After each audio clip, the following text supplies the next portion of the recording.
Bienvenidos a Filosofía para Naufragar, donde entender también puede doler, porque hay ideas que no se piensan en la comodidad de un sillón, se piensan transpirando, justo al borde del abismo. Hay canciones que se escuchan, y hay canciones en las que entras y te aseguro que no volvés igual. Esta es una de esas, un ritmo que te empuja, un poco que te arrastra, miles de cuerpos saltando, chocando, fundiéndose en una masa dionisíaca, como si algo tuviera que explotar para que el mundo siguiera girando. Pero debajo de todo ese ruido ritual hay otra cosa, hay algo más oscuro, una mirada que te persigue, una imagen que te deforma, un mundo que ya no se experimenta, sino que se observa a través de una pantalla. Hoy no vamos a hablar sobre un clásico del rock, vamos a meternos de lleno en una grieta existencial, en una época donde la libertad volvía a la calle, pero las heridas sangraban por dentro, en una noche donde el exceso ya no es una bandera de rebelión, sino una anestesia frente al vacío, donde la identidad no se construye, se desfigura. Hoy vamos a naufragar en Jijiji. Entender esta canción implica entender una época, un clima social y una forma trágica de existir en el mundo. También implica entender al Indio Solari no como un letrista, sino como un sismógrafo de la cultura. Lo que aparece en el disco Octubre de 1986 no nace del vacío, es el resultado de un momento histórico muy específico en la Argentina. Recordemos que en 1983 la democracia volvía de la mano de Raúl Alfonsín, abriendo la puerta a una palabra embriagadora, libertad. Pero no era una libertad pura ni luminosa, era una libertad precaria, nacida sobre las cenizas del terrorismo de Estado. Estaba atravesada por traumas colectivos, esos fantasmas de una generación desaparecida, por silencios y desconfianza, sobre todo el miedo internalizado tras años de vigilancia, y sobre todo una urgencia de expresión, de grito contenido que necesitaba salir de los sótanos. Esta tensión genera una explosión cultural innegable, pero también deja a la vista una subjetividad fracturada. El individuo post-dictadura está en la intemperie, y ahí aparece el indio, no como un cantante optimista del nuevo orden institucional, sino como un narrador de las ruinas. El disco Octubre es un mapa de tensiones donde colisionan la alienación, la angustia, el consumismo, la violencia latente y el absurdo absoluto. En este tema Jijiji no es una canción de rock, es un diagnóstico clínico. Nos presenta a un sujeto alienado por las imágenes, atrapado en la mirada del otro, sedado por la química y perdido en una sociedad totalmente rota. Un sujeto que corre sin parar, pero que ya olvidó de qué está huyendo. Toda la poética de la canción está atravesada por un lenguaje cinematográfico. En este film velado, en blanca noche, en otra parte dice, este film da una imagen exquisita, y otra parte vuelve a repetir, el montaje final es muy curioso, es verdad. Acá el indio conecta directamente con las ideas del filósofo francés Guy Debord y su obra La sociedad del espectáculo, de 1967. Para Debord, en la modernidad tardía, todo lo que antes se vivía directamente,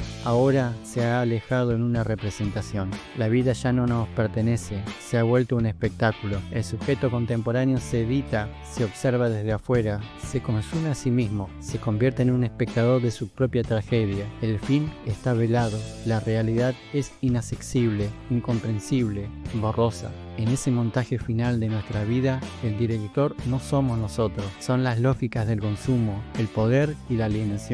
Hay una distancia insalvable entre el individuo y su propio deseo.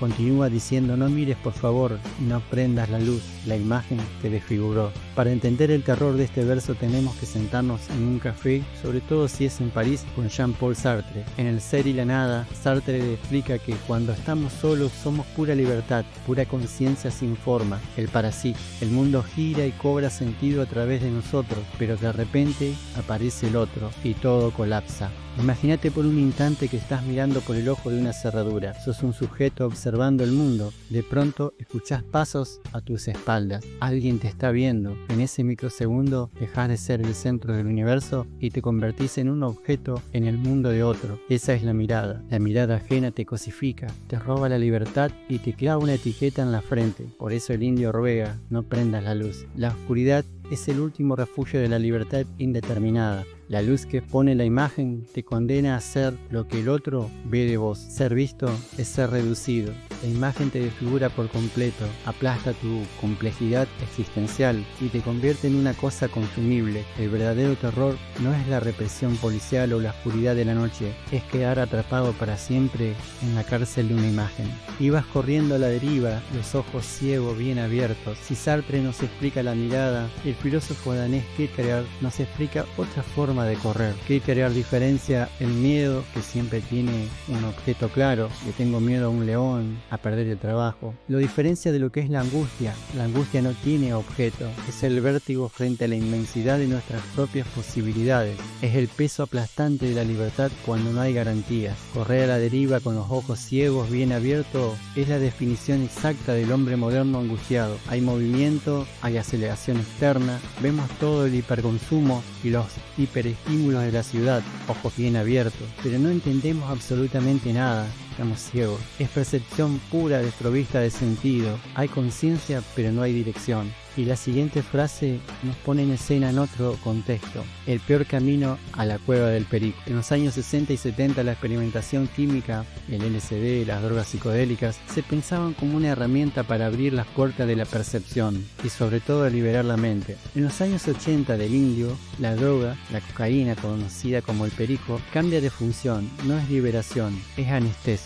Frente a un mundo insoportable y una libertad que angustia, el sujeto busca el entumecimiento, pero el escape químico es una trampa mortal. Aísla, rompe los lazos comunitarios y encierra al individuo en una paranoia solitaria. Esos chicos son como bombas pequeñitas. La juventud de los márgenes, expulsadas del sueño del progreso democrático, se vuelve un cuerpo de tensión. No hay revolución, solo una violencia latente, nihilista y autodestructiva, lista para detonar en cualquier esquina del conurbano. Y luego aparece esta frase: Olga Sudorova, vodka de Chernobyl, pobre la Olga, crepó. El indio mete en la misma licuadora la paranoia de la Guerra Fría y el desastre nuclear de Chernobyl. La tragedia global y el horror de la radiación invisible se transforman en una rima irónica, casi un chiste de borracho. Eso es nihilismo puro. Es la constatación de que el proyecto de la modernidad y la ración ilustrada fracasaron.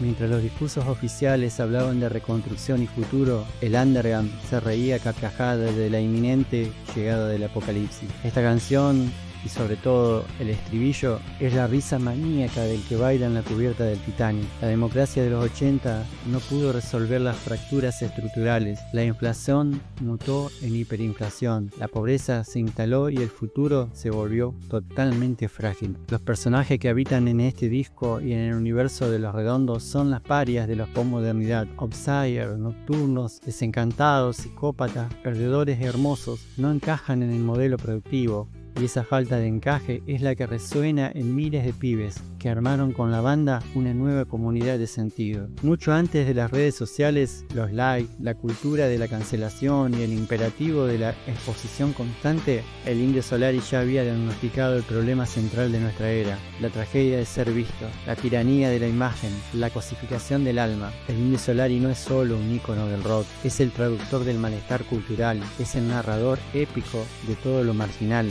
Es también el crítico implacable de la modernidad. Él no te da una clase de filosofía sobre la angustia, te pone una guitarra de Sky Bellison de fondo y te obliga a sentir el abismo en el pecho mientras transpirás rodeado de extraños. Y eso también es estar frente al abismo.